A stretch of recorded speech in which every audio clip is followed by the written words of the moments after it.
Hey everyone, welcome back to Rhythm Railroad. So this will be part 9 of my grain facility scene. I've been working for the last 2 days on just kind of making things look more cohesive, from side to side especially. So you can see things look definitely more put together now. It's looking more like a real scene. And the things that I worked on for this to happen were basically, like I discussed in the last video, that retaining wall in the back, even though it's a minimal aspect of like the entire scene, it really does add realism. And even though your eye's not really looking at it directly and focusing on it, it allows you to. I think it allows your mind to just say, okay, I know that's a wall back there, and then it just looks at everything else. Your eye kind of goes forward after that. So it's kind of cool to have the tape off the tracks now and just kind of like do a test run here. As you can see, have a nice little meet here. And I think this scene is really looking nice, especially now that I added a little scenery back there with the hill, and I was able to paint some of the rock cut back there. And it's not done, obviously. There's still some white marks, and I don't like the way the plaster was just kind of created a straight line there. So I put some bushes and things over that, and I still have to seal all that anyway. It's not sealed yet, but yeah, I added some barriers there, and like a little truck for one of the workers was maybe like maintenance guy or whatever. But then the biggest thing that I added was the sand dirt type look within the entire property here. So it goes all the way through the back there, and obviously around this way. And then I wanted to create a little bit of a introduction to the road here, like kind of like this. They ran the pavement up to here, and then they ran out of money, and then they just like forgot it. We'll just keep the dirt. So that's the idea. I am going to add one more of these large bins right next to it, because I was finally able to build my tower, my elevator here, and I want it to look like there's one pipe going this way and one pipe going this way. I just love the way that looks. I don't know why. It looks really, really cool. And then the other thing I want to do is buy another tower, but I'm just going to use like the top part of it, and I'm going to mount it up there so that it'll feed that bin and this bin. So the idea is that, as the deposit is made here by whatever train, unloads there, it goes up into the main building. If it's good quality and like ready to go, it just goes right to the silos. If these are overwhelmed, then it goes over to these silos, which are the ones that are going to be feeding basically the trucks that come in. These silos are meant more to load the cars that come in. So as cars come in, this is where it's getting fed from. But then, as I said in previous videos, this is the wet and dry bin here, and this is the drier bin. So in other words, if the grain comes in a little too wet, or it's got too much moisture in it, it would go up into the main building, would elevate it up into the pipe up there that I'm going to add, like the tower like this, and then it would shoot it down. If it's too wet, it'll go like, let's say, to this wet bin. If it's dry enough, it would go here, and then that could also be a way to store. And then obviously the wet bin would, from down here would go through a conveyor belt up to the dryer, and then from here would go back into through a pipe into this thing, and then back down into the bin and then stored, something like that. I don't know exactly how these facilities work, but it's something like that. There's a lot of movement from bin to bin, and different options. I've seen where like they switch the pipe and they switch the route of the grain. So anyways, yeah, so I'll have to get another one of those and just kind of cut it there and then mount it on top. The train going through the back is not as intrusive as I thought it would be.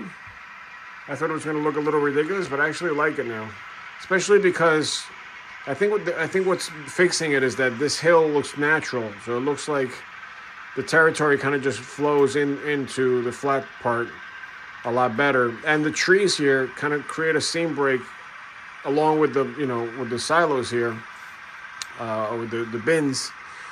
So you can see the train coming through, but it's not like something that's like too far fetched. I think also when I add the backdrop, it's going to be. I think I've decided on doing a photo backdrop instead of just a bunch of trees. And the reason I want to do that is because I want to get a photo backdrop that really shows like a huge field, and then very, very tiny tree line in the back with like maybe some structures back there or something. But I want to create like a tremendous amount of depth here so that it doesn't look like this is all pushed up against a bunch of trees and a very shallow kind of scene. I was even thinking of doing like a water scene back there where it's like a river or something, like a very big, wide river. For example, the Hudson. And then on the other side, you would see little buildings and like factories and stuff. Especially considering it's supposed to be like the Albany area where, there's a lot of industry and stuff, right? So, I don't know. I'm still kind of playing with that and seeing if I like it. Or if I'm going to like it. But in the meantime, I'm just going to keep working around it. I do want to get that sooner than later, though, because I don't want to have too much stuff already in the way here, and then I have to take it all out. So none of this stuff is permanent. I mean, this just comes right up, and I know exactly where it goes because it's already imprinted into the ground cover. So I'm not too worried about that. But, I don't want to get too far into it with details, and then I can't get past it. But these backdrops are very expensive, and they're also hard to install, and it's. I think it takes longer to find one that actually works here than it does to actually put it in. So, but besides that, nothing else has changed around it. I do want to go back to this part of the scene. I think I might continue with this instead of focusing so much on that, and this way I can get the backdrop in place before I start really locking all that stuff in. So there's going to be a building back here. The road's going to curve around. I'm going to add a little more plaster here just to make it show more like curved, and so it's going to curve around. There is going to be an access road for the this Acme Metals thing over here, and I was gonna just I decided to just go with trees here, just fill this whole thing up with trees, all this trees, and maybe put like a water tank or something here. But the reason why I didn't want to overcomplicate this is because this is a gate, and when I open it up, all of this has to come through, so I didn't want to have something that's gonna be hard to deal with. So I'm just going to go simple, go a bunch of trees, maybe taper it up, put a little tower there, and done. So, going back to this, there's a lot of details in the building that I still have to add. I still have to weather it. It's very white right now. I want to put a little bit of, dust and whatever soot or whatever, I don't know, anything that would be coming off the top of the building. Just a lot of gunk and stuff, but I don't want to make it extremely weathered. I don't want to make it where it's like totally black or or like that. But a little weathering I think will go a long way. The only thing I'm upset about is that, like a doofus, I put the windows in from the inside. I glued them all in.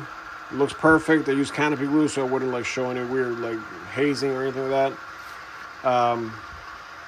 But now I want to go back and weather it, and I can't spray it or anything like that. So the nice thing is that I put a dull coat on it, so it does look a little less shiny. It doesn't look as plasticky. But obviously, it's perfectly white, so that's not gonna fly.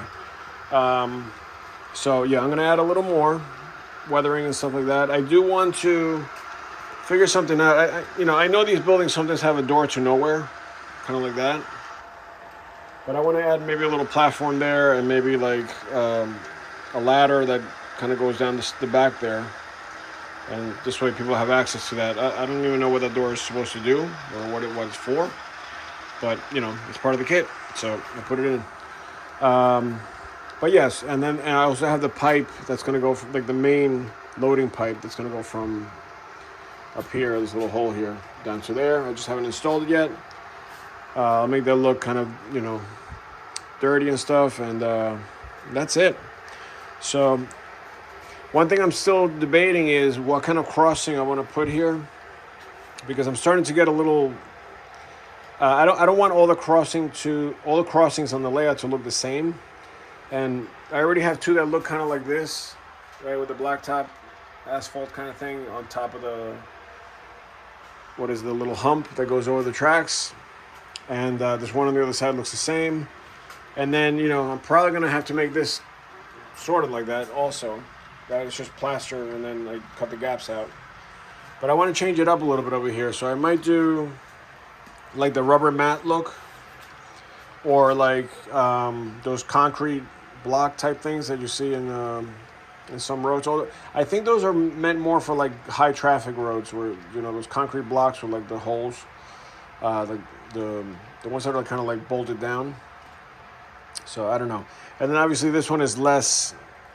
It should look less maintained, so that this might just be like dirt or gravel or whatever for this facility here.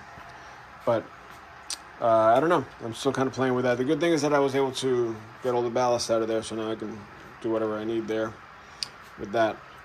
So yeah, not a lot to report on, but it does look much better, at least in my opinion. It looks a lot better. And I think I'm going to leave it right there. All right, thanks for watching. See you in part 10.